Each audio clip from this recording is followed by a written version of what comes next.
К новостям ЖКХ. Вовремя проведенный ремонт – залог безаварийной работы в условиях низких температур, особенно в деятельности предприятий, обеспечивающих жизнедеятельность поселений.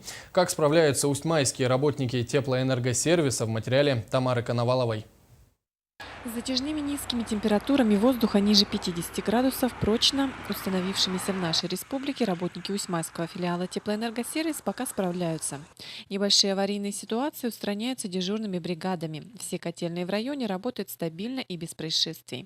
Морозы большие стоят, да. Ну, как говорится, мы свое дело делаем, со своей работой справляемся.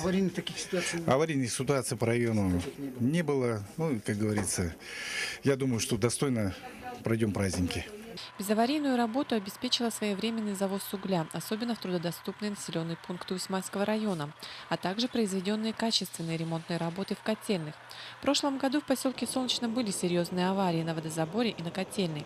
Коммунальщики за лето провели необходимые ремонтные работы на этих объектах. Нет, солнечная котельная у нас беспокойства не вызывает, потому что по инвестпрограмме был установлен новый котел, который себя довольно-таки хорошо зарекомендовал в этом сезоне. Это и экономия угля, это и довольно-таки качественная подача теплоносителя населению. Водозабор солнечный у нас работает в штатном режиме. Значит, было заменено порядка 700 метров водовода. Значит, завезены новые насосы глубинные, так что опасений не вызывает.